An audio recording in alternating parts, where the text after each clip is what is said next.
2 cigarette ಹಣಕ್ಕೆ ಬಿತ್ತು ಅಮಾಯಕನ ಹೆಣ. ಸಿಗರೇಟ್ ದುಡ್ಡು ಕೇಳಿದ ಅಂಗಡಿ ಮಾಲೀಕನನ್ನ ಕೊಚ್ಚಿ ಕೊಲೆಗೈದ ದುಷ್ಕರ್ಮಿಗಳು. ಎಸ್, ಬೆಳಗಾವಿ ತಾಲೂಕಿನ ಗೋಡಕೆನಟ್ಟಿ ಗ್ರಾಮದಲ್ಲಿ ನಡೆದ ಈ ಘಟನೆ ಇಡೀ ಜಿಲ್ಲೆಯನ್ನ ಬೆಚ್ಚಿ ಬೀಳಿಸಿದೆ.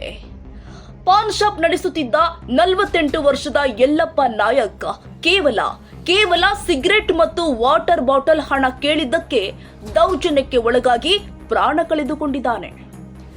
ನಿನ್ನೆ ರಾತ್ರಿ ಜಾತ್ರೆಯಿಂದ ವಾಪಸ್ ಆಗುತ್ತಿದ್ದ 4 ಜನ ಯುವಕರು ಮಾರ್ಗ ಮಧ್ಯೆ ಗೋಡಕೆನಟ್ಟಿ ಗ್ರಾಮದ ಅಂಗಡಿಯೊಂದರ ಬಳಿ ನಿಂತು ಸಿಗರೆಟ್ ಹಾಗೂ ನೀರಿನ ಬಾಟಲ್ ತೆಗೆದುಕೊಂಡಿದ್ದಾರೆ. ಆದ್ರೆ ಹಣ ಕೊಟ್ಟಿಲ್ಲ.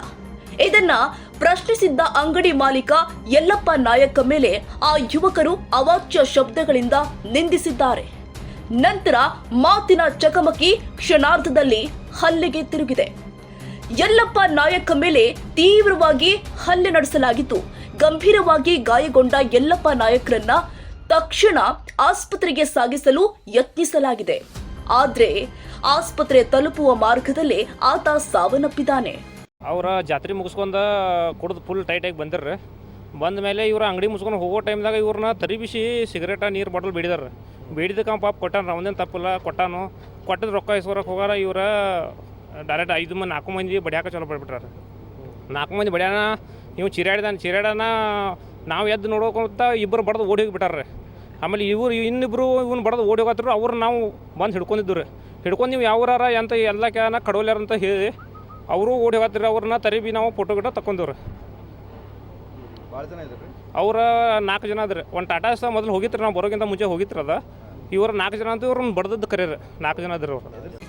ಅಂಗಡಿ ನಡೆಸಿ ಕುಟುಂಬವನ್ನ ಸಾಕುತ್ತಿದ್ದ ಮನೆಯ ಯಜಮಾನನನ್ನ ಕಳೆದುಕೊಂಡ ಕುಟುಂಬಸ್ಥರ ಆಕ್ರಂದನ ಮುಗಿಲು ಮುಟ್ಟಿದೆ. ಗ್ರಾಮಸ್ಥರ ಕಣ್ಣೀರನ್ನು ನಿಲ್ಲಿಸದ ಘಟನೆ ಇದಾಗಿದೆ. ಇನ್ನು ಈ ಪ್ರಕರಣದಲ್ಲಿ 4ರನ್ನ ಈಗಾಗಲೇ ಪೊಲೀಸರು ಬಂಧಿಸಿದ್ದಾರೆ. 22 ವರ್ಷದ ಪ್ರಜ್ವಲ್ ಪಾಟೀಲ್, ನಿಖಿಲ್ ಚೌಗಲೆ, ವಿವೇಲ್ ಚೌಗಲೆ ಮತ್ತು ಶ್ರೀಧರ್ ಪಾಟೀಲ್ ಬಂಧಿತ ಆರೋಪಿಗಳಾಗಿದ್ದು, ಕಾಕತಿ ಪೊಲೀಸ್ ಠಾಣೆಯಲ್ಲಿ ಪ್ರಕರಣ ದಾಖಲಾಗಿದೆ. ಇನ್ನು ಆರೋಪಿಗಳ ವಿರುದ್ಧ ಕಠಿಣ ಕ್ರಮಕ್ಕೆ ಒತ್ತಾಯವೂ ಕೂಡ ಕೇಳಿ ಬಂದಿದೆ. ಪಬ್ಲಿಕ್ ಫಸ್ಟ್ ಕನ್ನಡ, ಇದು ಪ್ರಜೆಗಳ ಆಸ್ತಿ.